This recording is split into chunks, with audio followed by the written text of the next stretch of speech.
He's like, right, well, there's only one way to your coccyx, and part of it's sticking where it shouldn't be sticking. Like I say, he's going to be on a great bike with a great team, and he's going to be worrying us week in, week out. The incident at Cadwell, I just sat there with the head in the hands thinking, of all the people, I'm so sorry. I said, well, you stop saying sorry. You crashed a motorbike trying to go fast. You made a mistake. You're a rookie. We're expecting it. It's so difficult, and people really don't understand how difficult these decisions are. Stuff like Oasis, you can stick that as far as the sun don't shine. I don't like it. Found me a cup of tea. You want a cup of tea? Do you want? No, can I have my cup of tea? Of course you have a cup of tea. It's cold. It's cold. I'll drink it. Okay. You can do that. Okay, I'm on it. It's a fair way to start a podcast, isn't it? We'll dispense with the introductions of the full variety. Yes, we're still at Brands Hatch. Yes, we're in Completely Motorbikes FS3 Racing. And yes, this is Darren Fry. How we do? How are you, mate? I'm good. Glad to see apart from seeing you. Yeah. It's a highlight of your weekend, you know it. Now that's a highlight of my weekend. I just come as part of the package, you know that. Where's Jen? It's a hashtag where's Jen. Knockhill all over again. If I'm not here without her, it's like, are you allowed out on your own? No. Never. Carers. Yeah. How's your day? It's been better. It started off with... It's on the FP1. Yeah. Well, I'll tell you before that, I ran over my phone with the lorry. Yes, you did. I did run over the phone with the lorry.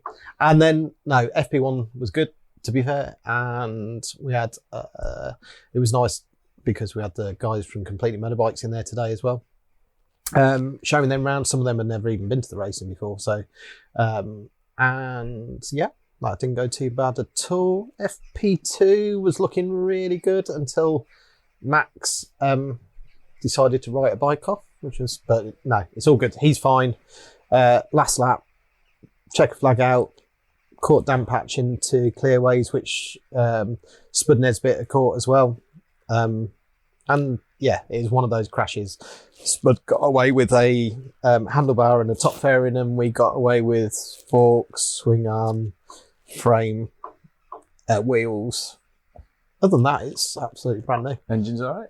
I'll tell you when we start it up, but yeah, ran on its side for 1.4 seconds, so 1.6 is the cutoff. So not too bad.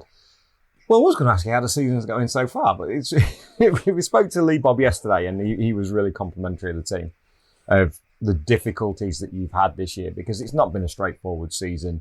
You've been to-ing and fro-ing, I think, between the 21 swing arm and the 22 swing arm, some different components, and it's been difficult to find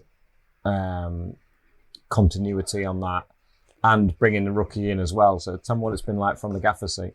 Yeah, I've got nothing but good things to say about Jacko. He's been a sort of stalwart of our team. He's brilliant. He's a lovely lad, and people can say what they want on social media and so on and so forth. We think the world of him. Unfortunately, racing's racing, and we're not going to be together next year. But there couldn't be a team more behind their rider than we are. To the last lap, he texted me when we decided we were going to part ways. He texted me, he said, I'll be on it till the last lap. And I said, we'll be behind you all the way. So from that point of view, that's where we're at the minute. Jacko had a tough start to the year. We got some new parts. We got access to the factory swing arms. Thank you to Kawasaki. And the end of the day, he didn't get the feeling with that swing arm. The swing arm's got a very different feeling to it. Kawasaki were very adamant that you keep pushing, and that you'll get to where you need to be with it. Jacko was obviously getting frustrated with it, which we can fully understand, and we tried lots of different things. And in the end, the decision was made. We could only pursue it so long, and he wasn't getting the feeling that he wanted. And ultimately, whatever physics say, whatever the computer says, whatever experience says, if the rider hasn't got the feel in their hands, they're not going to push. They're not push, but they're not going to feel comfortable to be on the limit. So ultimately, we went back to the Suter swing arm. He got the feeling back they wanted. It wasn't an instantaneous turnaround, because I think he'd sort of not lost his confidence, but lost his feel that he wanted, and to get that back, and so on and so forth. And then we had a few rounds that he still struggled a bit, but it was coming. And then the last few rounds, he's been on fire. He's the Jacko we know is there, and why we've stuck together for 6 years. There's been lots of times in the past where you've thought to yourself, and even he's, I'm sure, thought, do I need to explore my options and so on. But we've been together 6 brilliant years, and we've had a great time together. His family have been a big part of it as well. We spent a lot, and it's really, really, and people don't understand that. It's so difficult to then make that decision that you, as a team, need to do something else. Sponsors require us to look at all the options, and like I say, we find it really frustrating to read social media, to think that people think we're being heartless with it, we're being too, but ultimately this is a business, and in business you have to make some tough decisions sometimes. They're not always the right decision. I'm not saying it's going to be the right decision, so on and so forth, to lose Jacko, and there's nothing to say in the future we wouldn't be back together at some point in some capacity. But like I say, we'll be behind him 1,000,000%. And then from Max's point of view, he's probably start the season probably under achieved to where I thought he would be. But actually what I realised, and what I'm saying, the first couple of rounds, what I realised is he's got to build. He builds into stuff all the time. Still not found out what actually riles him up or switches him on. But, I've found one thing. But what's that, Darren? It might be the mention of another rider that he's grown up and raced with all the way through. But yeah, I'll threaten to put a small potato on his pit board. But no, they happen to be from the same neck of the woods. They would actually, yeah, and the best mates as well. But no, he is unflappable. That kid, he beats himself up a little bit too much when things don't go right, and there was a little bit of that at the start of the season. Then he's built and built and built, and then we've gone, wow. He's not where Rory came in on fire, full of confidence. His classic saying was, I know, and he did a lot of the time. He knew, but he had to also learn.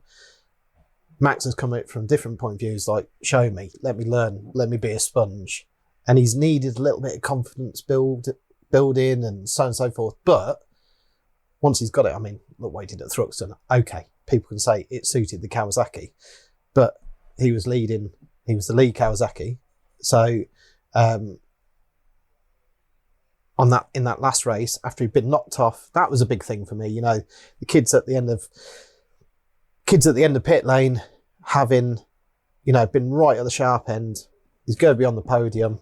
His mate gives him a handoff, which wasn't Spud's fault. It was, a concertina effect. And he's laid on the floor, nearly got run over. He's in tears at the end of pit lane because he thinks he's let the team down. And I'm like, mate, come on. So I thought this is going to go one or two ways. He's either going to go to pieces now, or he's going to have a decent. And then the next thing, he leaves it for 12, 14 laps. And you're like, where the holy mother of what did that come from?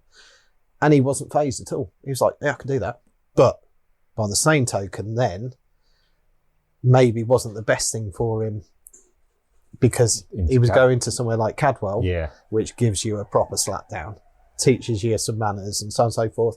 And he made just a mistake pushing on in the practice session, and he just give his head a knock, and then he wanted to ride, and I was like, this is where being in a decent team is, because we all agreed, look, you don't need to ride, just easy. And people will say he's under a lot of pressure. I've heard it said that he's been put in a high pressure environment at all. That is not the case. FS3 is not a high pressure environment. We're a supportive team, and that's why we've, in my opinion, done quite well with the youngsters up to now. So, but no, he's mega. It's took a little bit to come back on the boil after that, because he needs some confidence. But yeah, he's flying this weekend. So he's had that small slip off, and we're rebuilding a bike overnight and go again tomorrow. Might put the old fairings on for him though. Maybe just for P3. He's bent everything except the fairings, so we're good. With all the nice shiny new stickers on as well. Yeah, exactly. I want to ask the question that you mentioned it earlier on about Jacko. Why that decision? What prompted it? Lots of reasons, really. It's like I say, in the background, there's a lot of it's not politics at all. It's financial, situation that every team finds itself in, and sometimes you have to make a change. And I genuinely think I'm a massive Jacko fan. I genuinely think it will do Jacko good to go and have a fresh start somewhere. You can all I'm not saying he's too comfortable. He's not too comfortable. He's ultimate professional. He's a cracking lad. But sometimes, we have to make decisions. Nigel and us and myself, we get pressured into, we're trying to fund, Nigel funds majority of this himself. I try and bring as many sponsors on board as we can and so on and so forth. And we do it with a load of passion. But like sometimes you just have to say, right, okay, that situation means that we need to have a fresh start. The team would be ultimately on paper stronger with Jacko and Jason next year. But then the team is also massively about giving young talent the opportunity, and especially young talent that hasn't got the money to not buy a ride, but to bring to the team that would encourage a team to run them. So that's a massive thing. Nigel was always in further education as well. It's a massive thing for him. I'll be honest with you, it's the thing that I really enjoy, is seeing a youngster go and go and go, but if we can we need to try and achieve the ultimate goal of win the championship. So we have to make those decisions based on where we're at the time. One of the big decisions was, if we're going to do something, let's do it early to make sure. And the main decision with that was that Jacko wasn't left without a ride. So, and we pushed really hard for a couple of rides for him and so on and so forth. But hopefully, he's going to be on a great bike with a great team next year, and probably kicking our arse now and then. So it was important to ask the question because it does address a couple of things on social media, because there has been a bit of vitriol aimed at the team and a lot of support for Jacko. So it was important just to cover off that bit. Thank you, mate. I appreciate that. No problem. His replacement, Jason O'Halloran. I was talking to Danny Buchan this morning on the podcast, and I said to him, you got Jason that's leaving McCann's after 5 or 6 seasons. Yep. Jacko's leaving the FS3 family after 5 or 6 seasons. And it's just now looking like there's a little bit of lease of life and points to prove and new challenges. And I find that really refreshing for next season. That's something that I'm really keen on seeing. Yeah, I mean, you've said it right there. It's a refresh, isn't it? I hope to God Jacko goes to that, like I say, he's going to be on a great bike with a great team, and he's going to be worrying us week in, week out. Shakes it up for him. He's not going to be sure exactly, what he's got and so on and so forth, but I know Jacko will succeed there. We're hoping exactly the same for Jason. I haven't spent a lot of time with Jason at the minute. I haven't actually had that much contact with him at the minute, because I did speak to him straight afterwards and I said, look, right to the end of the season, Jacko's my rider. He's got my full focus. With the greatest respect in the world, you've got a job to do where you are.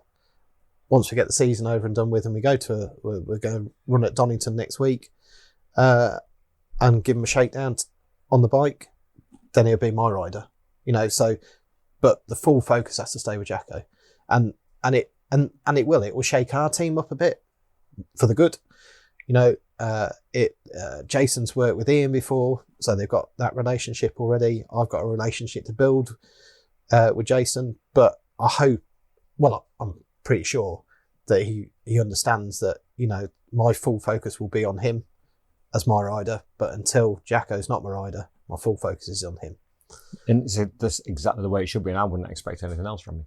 So, No, I mean, it is so difficult. I know we can talk about this for ages, but it's so difficult, and people really don't understand how difficult these decisions are. I mean, myself and Nigel went back and forth for days and days on it. You know, he had his opinion, I had mine, and so on and so forth, and then they would change and then we'd swap around, and, you know, for the good and the bad, and do we stick or do we twist, or, you know, and so on and so forth. But ultimately, you know, those decisions are massively difficult, especially when you spend so much time with a person. You know, you're worried sick when they fall off, you're concerned for their health and well-being, and you're trying to do everything. And all of this, all these hours that are spent behind the scenes that nobody sees, is for those two riders. So to actually get to the point where you go, okay, we're going to stop that, we're going to call it a day on that, is so difficult. So difficult. And those conversations are so difficult. But do you know what? I'll say this on the record now. Jacko has been the ultimate professional. He's been 100% since we had the conversation. He's given 110% all the time as usual. I can't praise the kid enough. So great to hear it. And again, I expected no less. So it's nice to have that cleared up. And for social media, not that we really should address social media, but it was quite a It was quite a hefty response after Cadwell. Yeah, sometimes it's difficult. I mean, God, you know, the incident at Cadwell, I just sat there with my head in my hands and thinking, of all the people, you know, for those two to come together in that situation and so on and so forth, and you're just like, okay, here we go. Soon be Alton. But, you know, I went straight up to race control and I put my case for Jacko. He's my rider. Yeah. You know, and I saw Jason afterwards and I said, great respect, mate. I'm in there defending Jacko's position and putting the team's position across. And he went, I wouldn't expect anything else. So that's cool. Is that good from your perspective? Being well, you're not even a former rider. You're still a current rider, aren't you? You're still doing no limits and wobbling around. Just getting slower and slower. Yeah. Just ended up the first losers at the championship. Yeah. No, a load of old boys still go racing, but exactly. But does that still help from a team perspective? Because obviously Nigel's the businessman side, Nigel's the commercial side primarily. Yeah. And you deal with the racing side because that's your background. Does it help being a former rider and being able to put an arm around even the more experienced riders like Jacko, as well as the rookies like Max, that you like, I've been there, I know how it is, and you kind of know when to kick an arse and you know when to put an arm around somebody? Yeah, I think so. I mean, all the lads in the team rip the piss out of me constantly for being a fat old slow man, still going racing and trying to squeeze into leathers that look like the airbag's gone off. But no, listen, at the end of the day, racing's racing, and half this job, well, no, I always say 90% of this job is mental. I agree. If you can understand to a small degree what those boys are going through, what they're, you know, okay, they're going 10 seconds a lap quicker than I am around Donington. You know, you're thinking, how the hell are they finding 10 seconds? And you think you're on the ragged edge, and you just like, then you realise you're old and slow. But no, but I think from that point of view, but also from the mental point of view, I mean, my team is brilliant. You know, they are genuinely, we've got such a good group of people, you know, from Matt that's been with us right from the start, you know, ex-top rider himself. He's magic with the young riders especially, because like you're saying, he was, you know, he was doing it. Matt Llewellyn was a good rider, top rider in his day. And then a lot of the lads in the team have raced, but their personalities, you know, we all come together when someone needs lifting. We don't have arguments. We don't have bad blood. Like I would not be with anybody else in this paddock than my boys, and they're like salt of the earth. But we've got a really good combination as well, because we've got Matt that comes from it very much from a rider's point of view, Ian that comes from it very much from an engineering's point of view, but also with his own background in racing. Like I say, a lot of the lads in the team have raced either high-level motocross or high-level road racing, right through to Jack that does the tyres that, you know, used to compete in the British Enduro Championship. Everybody's got that little bit of they've done it. Do you know what I mean? They've had a go, so they can feel it when you crash and you're on the floor, and when it's not coming together, and so on and so forth. So from that point of view, I couldn't wish for anybody else to do all this with. They genuinely are fantastic, but that also goes through to the riders, you know, because they know they're not going to come in. You know, if they need a bit of a roasting, they get that. We're not short in giving them a roasting, you know, to almost for their own good.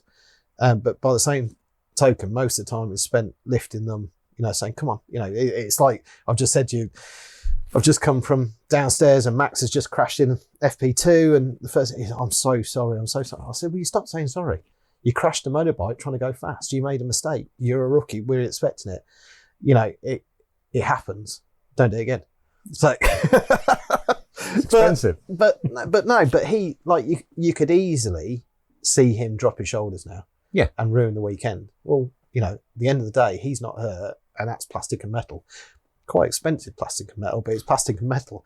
And if he's not hurt, it really doesn't matter, because if we weren't expecting a crash here and there, you won't carry spares. No, exactly. And he'd go out in shorts and t-shirt. So it's a very good point, actually. One thing that I was really that made me sort of smile with the team at Cadwell Park was the decision to withdraw Max from the weekend. I thought it's quite a bold decision, but it's also in the rider's best interest because of how keen they are to be on the bike, especially a rookie. You want to be on the bike all the time. You want that bum in seat time. You don't want anybody else to come in as a stand-in if you get a couple of rounds off. There's so precious. Every rider is so precious about their seat, but a rookie particularly, because it can knock them for six in terms of confidence and outlook. But I thought the team made such a great decision to go, actually, just sit this one out, mate, because it takes some doing to get the rider A to do that, but B, for you to make that decision from a commercial and sponsorship point of view. Well, at the end of the day, you also got to remember this is only motorbike racing. You know, there's people's lives at stake. You know, we've seen the worst of this sport, but you can also make the right decision. Sometimes, very often, the riders need saving from themselves, especially youngsters. So he desperately wanted to ride. And I said, well, I'll meet you to go to the med centre. Oh, no, you needn't do that. I thought, right, that's my first signal. So then we walked across past the helicopter. I said, so how are you feeling, Max? Yeah, good. Yeah, actually, how are you feeling? Like, really? Oh, yeah, I'm to really concentrate. I said, right, which is never a good sign with Max anyway.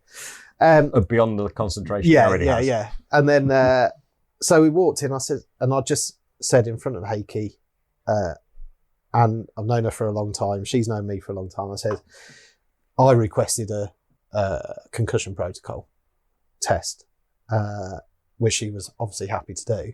But she's like, you know, he's not concussed as such. You know, and it was quite funny actually, because the doctor sat down to do, so I don't know whether you know how the protocol works, but basically they take a base, what's the word? Line of where setting. They're at. Yeah. So they, you know, how they behave, how they react, how they do sums and figures and read, and so just their natural level. Yeah, exactly. So they find that natural level at the start of the year, which is brilliant. You know, we're charging ahead as a championship to do that, to put that in place. And then they basically, when they do the test, they see how much slower you are at this and that. So the doctor described it as, we're just seeing, Max, whether, you know, you're slower than normal. And he went, I'm actually quite slow anyway. And I just like, oh God. Yeah. But so the doctor done all the tests and he actually passed all that. But we just stood outside and, you know, myself, Matt and Nigel, and Matt and Nigel said, what do you think? And I said, that's it. Just call it a weekend, because he's not quite right. But he was desperate to go out. So myself and Heikki just said, okay, you got 2 laps in free practice. Well, free practice, sorry. You got 2 laps, you come in and you look me in the eye and tell me the truth. And he came in after 2 laps and he went, nah, can't do it. I was like, right answer. So it's the right thing to do. What we're going to end up with smashed up motorbikes, but more importantly, you can end up with a secondary head injury, and that's not cool. You can't do that. You can't do that at any circuit, but you really can't do it at Cadwell. No, it's listen, like I say, it's just bike racing at the end of the day. You know, at the end of the day, when somebody's life's in your hands, which it is as a team manager. You make those decisions when if I made the wrong decision there and send him out and something happens, the implications are just unbelievable. So it is. And it was an impressive thing in the way to do it, because it is so easy to just go, yeah, all right, off you go, see how you get on. But your rider, from a rider's perspective, unless you actually sit them down and, like you say, go, look me in the eye, how are you feeling? Yeah. They'll be like, no, I'm fine, I want to ride, it's okay, I want to ride. And that's what he wanted to do. And that's exactly what he wanted to do, which he should do. That's his way. But ultimately, the lads went home early on his side of the garage. They put their feet up and watched the telly, so they were quite happy. Halfway through the season, they're all knackered. Bear went back to work and got an extra day's work in, so everyone's happy. So and Nigel saved on a couple of hotel rooms, so we're all right. That's true. Yeah, it's gone good.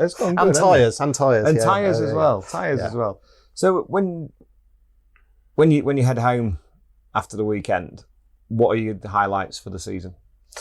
I think genuinely to see, I'm hoping we're going to have some mathematical slim chance, but God, wouldn't it be ace to see Jacko win the championship? How cool would that be? And it could happen, because those boys are not holding back, are they? Haslam's going to be in there in the middle of it all. The weather's slightly inclement. That lends itself to the Kawasaki rather than Ducati. I call the Kawasaki a hammer because it does a job everywhere. It's your go-to tool. So you've only got to have a switch in the temperature, or we have to go to the harder tyre, which the other bikes don't like, and so on and so forth. And then all of a sudden, he's in with a chance. And people will say, oh, well, he's leaving the team. You wouldn't want that to... Of course, I want that to happen. We haven't done. I'd be the proudest bloke in the paddock. Prouder than him even. Do you know what I mean? And if he goes off with a number one plate to another team, fair play to the kid. And you get the wreath as hang it up and watch it. Crumble. But so from that point of view, that'd be great to see Max.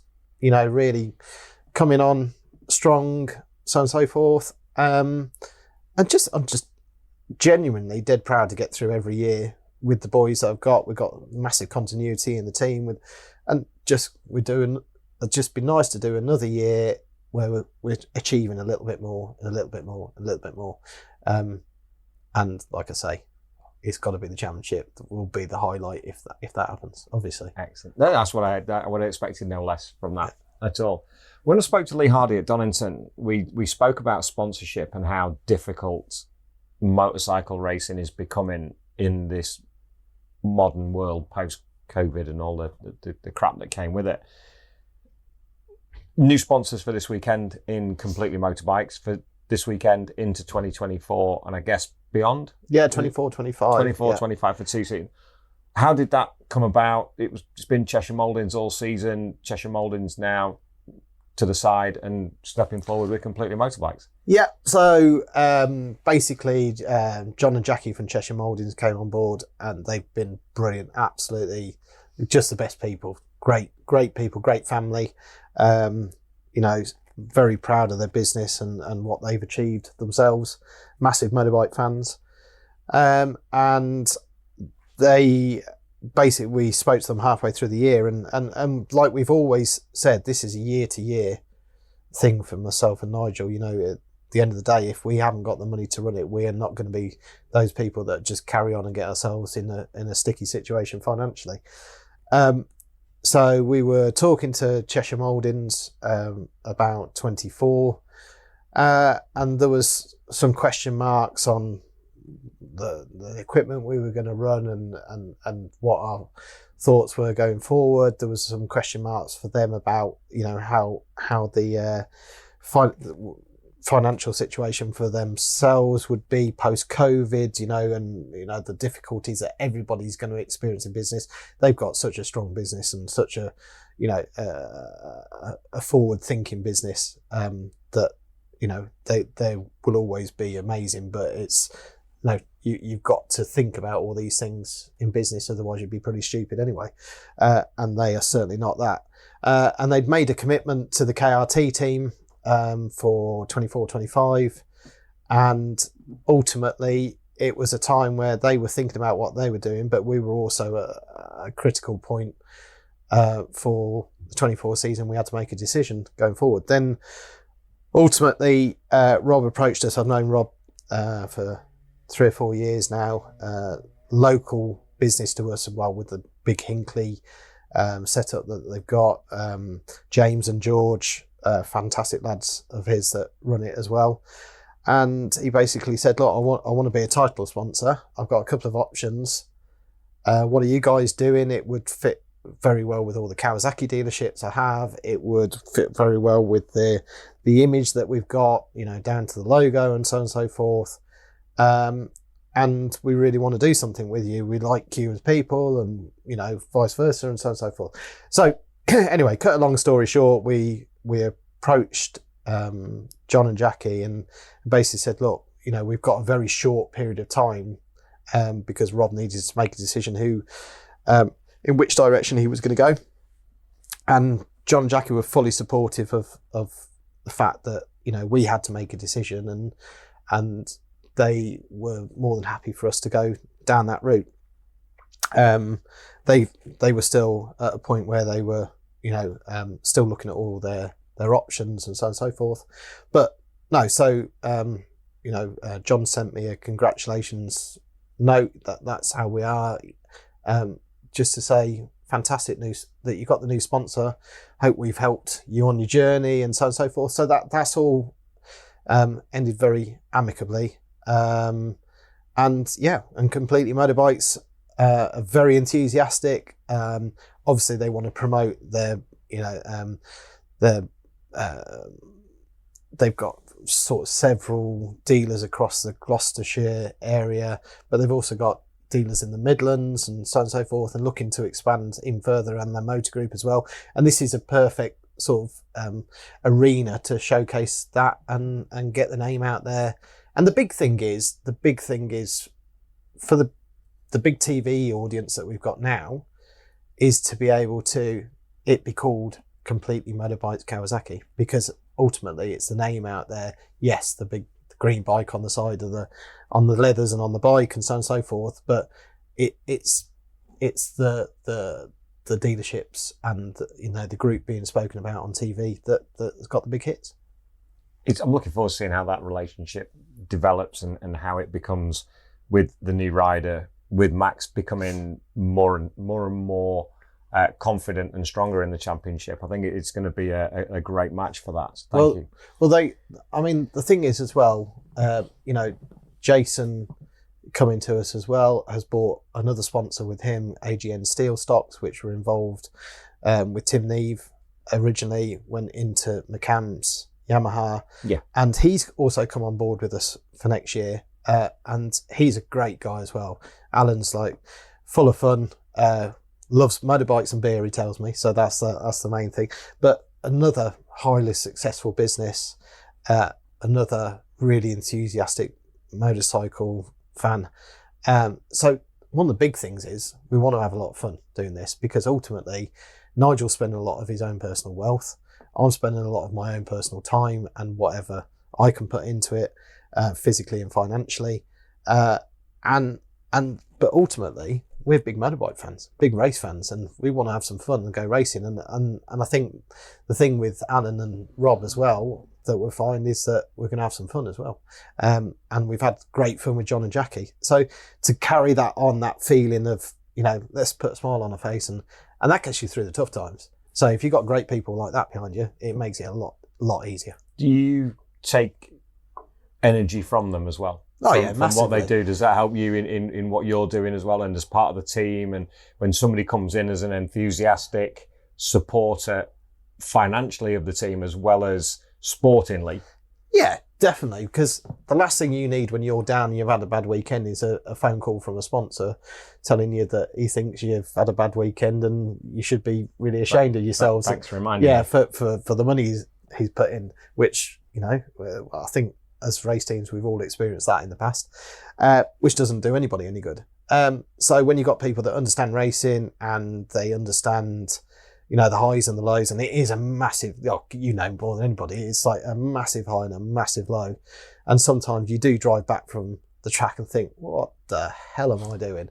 Which is a fairly regular occurrence, even when you've had a good weekend, because by the time nobody sees that. But I think there's a massive opportunity that gets missed year on year, which to do a fly on the wall. Yeah, look at the success of Survive to Drive or Drive to Survive, whatever it's called. But look at the mass. That's just getting behind the scenes. And if you could see what goes into this behind the scenes from all the teams, I agree. Blood, sweat, and genuine tears. From a team perspective, the effort isn't lost, certainly not on me. Maybe it's not lost on some of our viewers and listeners who are well versed in the sport, but there are some that are fantastic fans that are proper grass bank people. Yeah. That's what they but love I'd to do. Love them to see them what goes on. If they could see, just where, you're stuck underneath a lorry because a starter motor's stuck at the morning you need to leave to the phone I'll need to check the tyre actually, but all those sorts of things. Or when you're driving down here, screen. Oh god, I think I've got a poorly finger as well. Oh, you did get a poorly finger. Got a poorly finger, but no, I would kiss it better, but not. But all those things, if people could see them, especially in the winter when you got that hiatus where nothing's going on, and people genuinely think you put the bike away, put a cover over it. This is no disrespect to anybody because they can't see what goes on. This is what I'm saying. Agree, yeah. And you pull the cover off a week before, get the pledge out, give it a polish, and off you go and load the truck again. Oh, it never stops. No, it doesn't. April will be here before we know it, and in that time we've got to do so many different things, and it's just off the scale, like every day. And you're trying to run a business as well, and Nigel's trying to run your day job as well. This isn't a full-time job for you by any stretch. I'm trying to run my business. Nigel's trying to carry on with his business, and then you're trying to do it. Ultimately, you're trying to do it the most efficiently you can for the least amount of money you can. But I definitely think we overachieved with the budget we got. People think we got a big budget. We've probably got even people in the pit lane. I only had a conversation with another team owner the other day, and he's, it's all right. And I'm thinking, I know for a fact I've got significantly less money than you have, but I'll make it go a long way. So we buy what we need. We don't buy, buy crap, buy it twice job. We buy the best of the best. We look after it. We make it last, and that's the thing. And it was a really big compliment to ourselves. Jason came to the workshop, had a look around, and he was, look at all the places he's been and so on and so forth. And he was blown away by the workshop and how we've got it set up. And, and that's how it is every day. The lads I can't, praise the lads and the girls enough, for what they do. And we all make it work together. But it's a lot of money every year, £1 million plus to make this happen. And it doesn't come very easy. What was it Sean Muir said? How do you make a small fortune in racing? Yeah. Start with a big one. Exactly. And you're not far wrong. And, one of my big things is, protecting, he doesn't always think it when I ring him and tell him that we need another X, Y, and Z, but it's protect, it's always a balancing act between what the boys need and what is acceptable for Nigel to fund. And ultimately, that is always a balancing act. And it can get tough for the lads sometimes because you go, oh, come on, we can't afford 10 of them. We need 4 of them. But I also see from their point of view, okay, but if the bike doesn't roll out after crash number 3, you're going to come to us and go, what the hell are you doing? So why haven't you got that? It's a very difficult situation constantly. But one we always balance out and get through to the right decision in the end. Excellent. Jennifer, sorry, could you just, in the back of my bag, in that zip, the zip bit at the back in my book, please, my book of questions. God. Because this is the point now. Thank you, Darren. We've got the serious stuff out of the way now. Now the fun begins, sunshine. Oh, I've been looking forward to this one. Now, some of our dear learned listeners and dear viewers May not know an awful lot about you. You know. Can we keep it that way? No. Okay. Well, people's memory don't go back that far to when you were quick. Yeah, that's very true. I can't even remember when I was quick.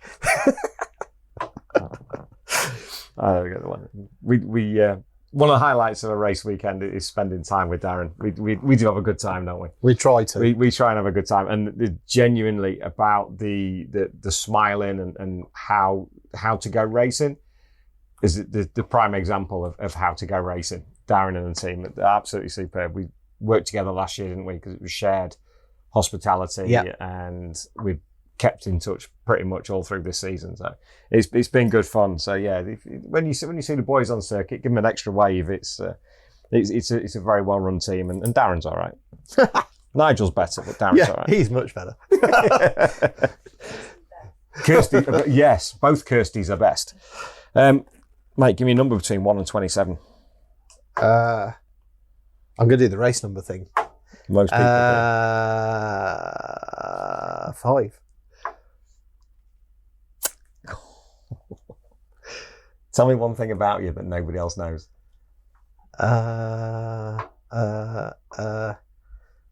Nobody knows, or most people don't know. Most people don't know. The question is nobody, but I can give you a little bit of a leeway on that. I make coffin interiors. There you go. Most people don't know that. It's a bit different. It's a steady trade. It's definitely a steady trade. It's been busy quite recently, but yeah, other than that. But no, I don't know. The fabric, the liner? Yeah, we make all the pretty stuff that goes inside and sell everything you can think of to the funeral director. So it's quite an odd collection when you come to our place. It's motorbikes and coffins. So do you the timber as well? No, we sell those. Okay. But, yeah. I've already got you sized up. Thanks, mate. 6'2", 22. Yeah.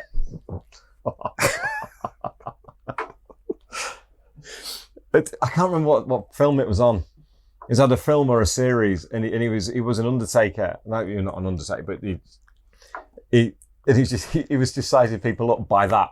And I forget what it was. Like, yeah, you'd fit in that one. It's like, I don't want to do that. It's the finger twist. You know when you pick your race number, you didn't pick number 1, did you? Pick me another one. Only had that once, and it didn't go very well after that. Good Lord. Number 3. That was my race number. That was your race number, indeed it was. 5 was my first. What's your biggest fear? Heights. Really bad. And I was mint on those until Luke Quigley, that used to race years ago, he's a roofer now. We're on my warehouse roof, walked to the edge, and he suddenly punched me on the chest because I was chatting away and I didn't realise that I was just about to walk off the edge. Looked down, now I can't even watch somebody walking on tightrope on telly without my legs going wobbly. That one makes you nuts. Oh yeah, that little fizzing down goes up and sits in your throat. That's the cavity. one. Yeah. The heights is okay. Yeah, give me another one. one. Heights.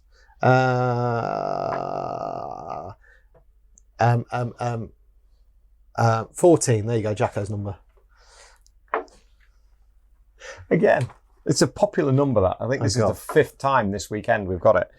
But it's a great question. Who are your 3 ideal dinner party guests?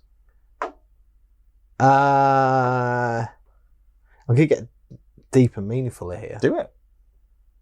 Okay. Obama. Yeah. Because I think he's like, he'd have some cool stories, wouldn't he? Yeah. You know. Robert Maxwell, see what actually happened. Interesting. Yeah. Didn't he? Is he still here? And why did his daughter end up doing what she did, get into that line of trade? Yeah. Oh, I hadn't thought about that. Oh, yeah. Okay, maybe not him. Actually, maybe she could come to the party. Have them both. That sounds fun, doesn't it? Yeah. And in what way? I don't know. Shh, stop. Takes us back to the Roger Van Roger Marshall podcast. Moving swiftly on.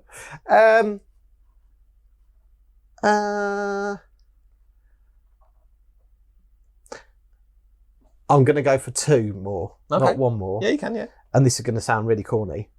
Barry Sheen and James Hunt, because boy, would they be able to tell you some stories of when racing was really cool. When racing was racing and men were men and wildlife was scared. You'd be getting some bottles of booze out and going through those, wouldn't you? Yeah, that'd be cool. That'd be a really good night. Not sure they get on with Obama and Maxwell. Right, not Maxwell off the list. And put James Hunt in. James Hunt, Barry Sheen, Barack Obama. There's a mix for you. That's a mix. That's an eclectic mix. Yeah. Could you hold a conversation with those three? I'll give it a good. I'll probably be pissed before they would. So. You're as good as I am at drinking. I know that. Yeah, completely rubbish. Okay, 1 to 30. I'll go 30 because Max's number. That doesn't happen too often. What's your favourite music, Darren? I love everything. Like, genuinely, people say that, but 1 minute I can, like, my kids still think I'm like 18 because I'll be listening to, I don't like it, some of the crap they like. No, I love a bit of hip hop. Love a bit of, Ibiza, like chill, that sort. Yeah. All that sort of stuff. But dance music, I like dance music. Okay, basically. We had some on the way down. We were on 90s dance on the way down, like Oceanic and then Trance. And Pretty Green Eyes and things like talking. That. No drum and bass. Don't do drum and bass. The only bit of drum and bass that I like was a little bit of garage.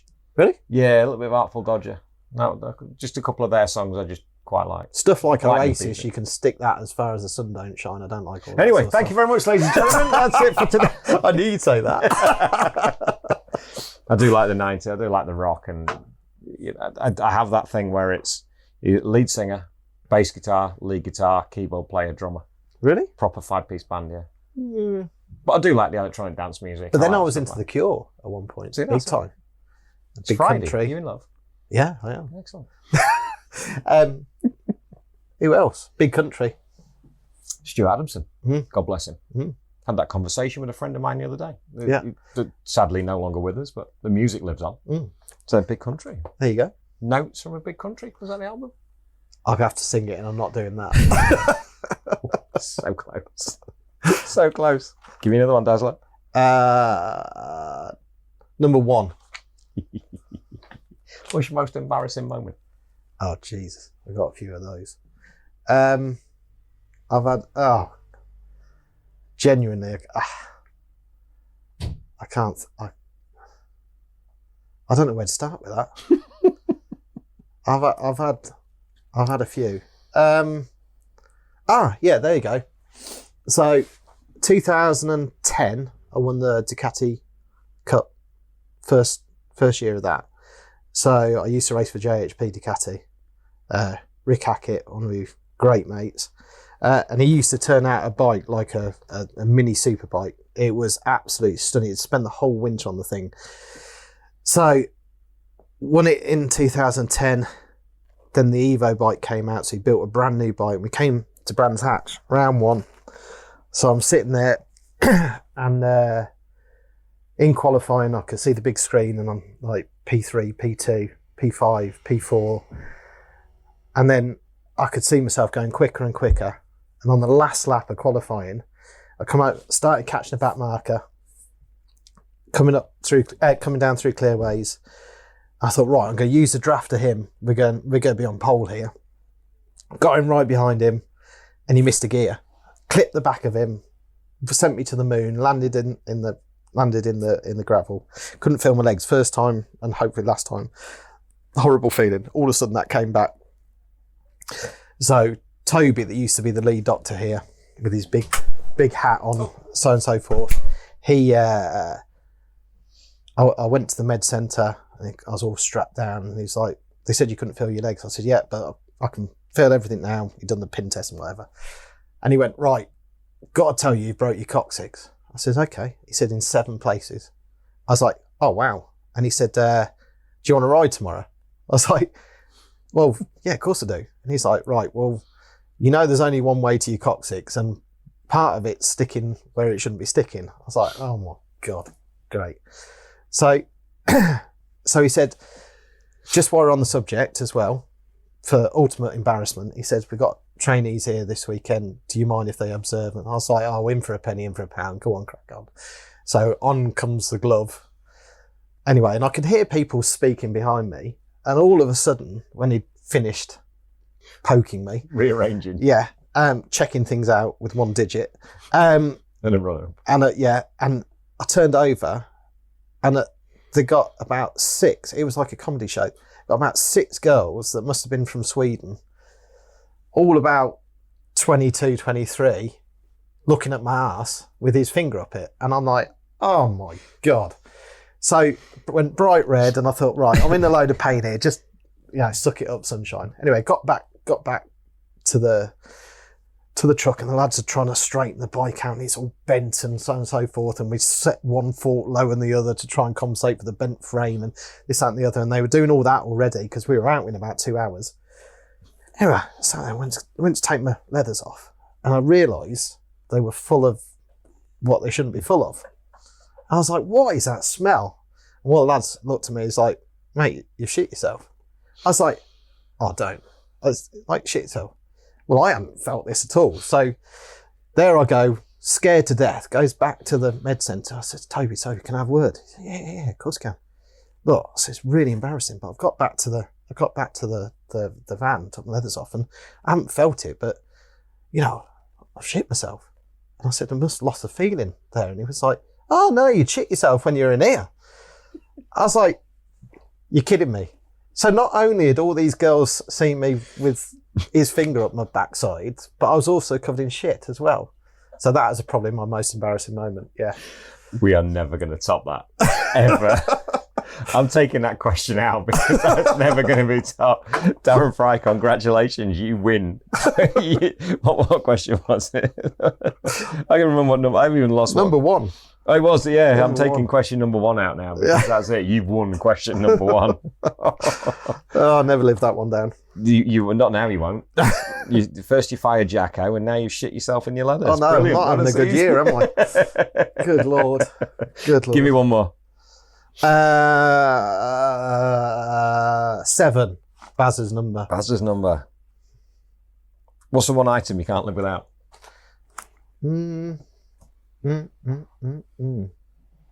A vehicle. I love driving. That's my downtime. Yeah.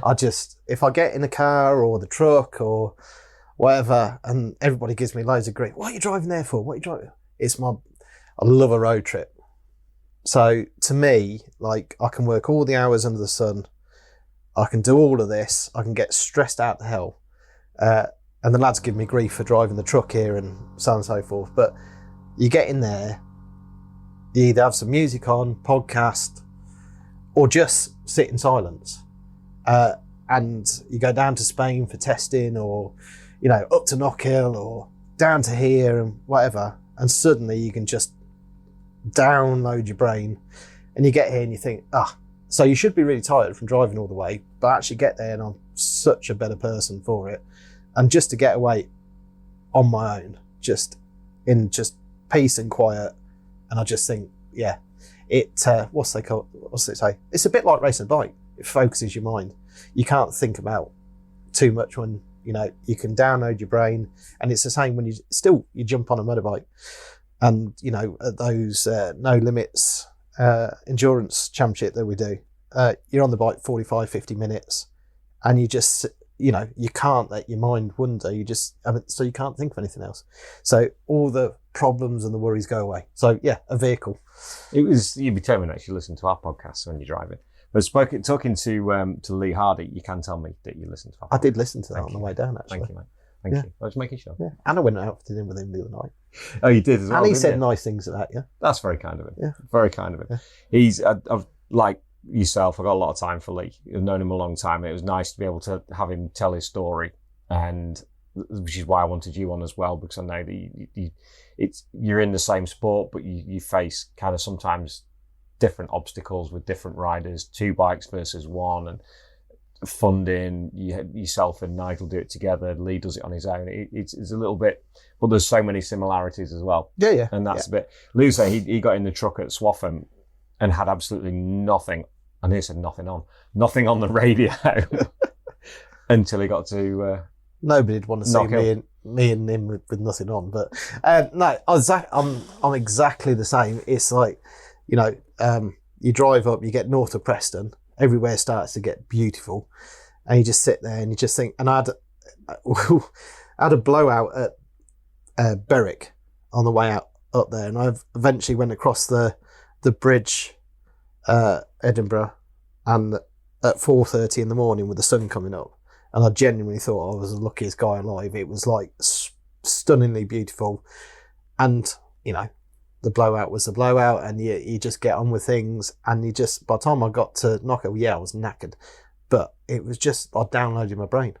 6 hours of just, and I spoke to Lee about this before, he's like, people say I should get a truck driver, and I shouldn't be driving it everywhere because I'm running around like an idiot all the time, but it's actually really relaxing. But nothing like a road trip down to Spain, or like I'm even having to stop myself. We're going there to the KRT test, 22nd and 23rd of November, and I'm having to stop myself going, I'll drive it. But no, my luck, I'd end up in some dodgy lay-by somewhere and get abused. But there you go. The first time. Yeah. Final question. What's your best hire car story? So Nigel and his mate Greg.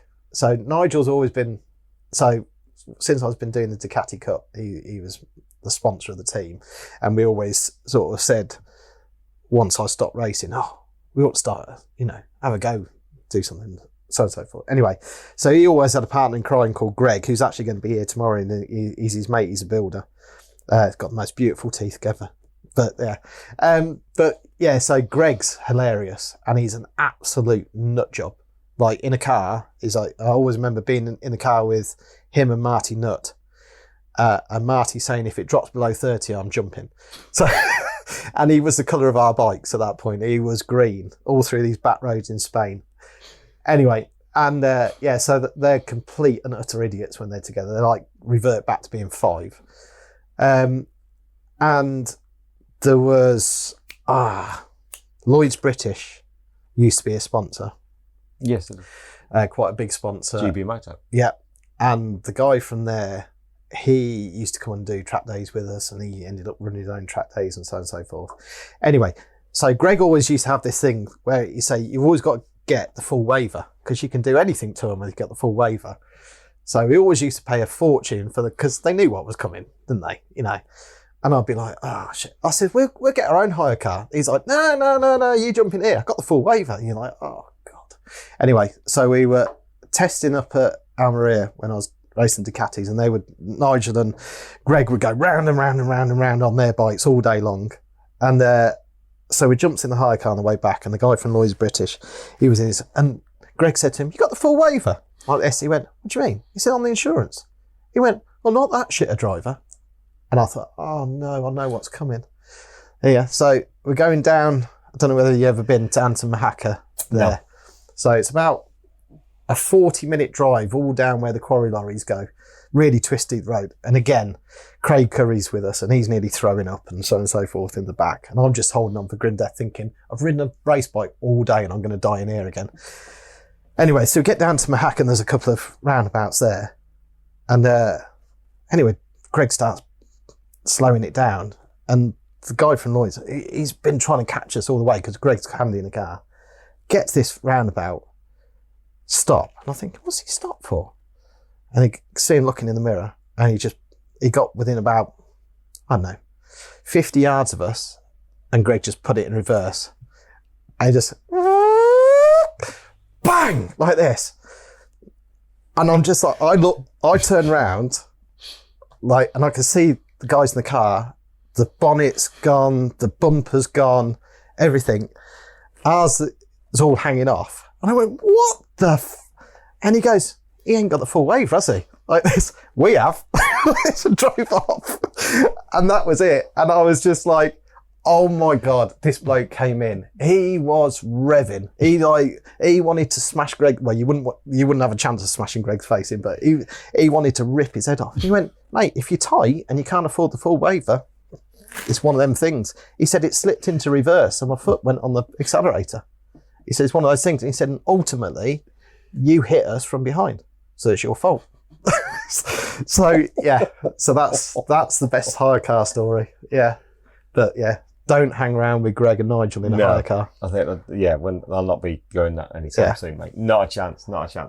Ladies and gentlemen, I hope you've enjoyed that as much as we have. It's been fantastic to have you on the show. At last, Darren, Thank you for joining us, mate. It's not been the easiest afternoons with the bike rebuild, but you're still smiling. And I'll tell you what we should do now. I think we should go to the pub. What do you reckon?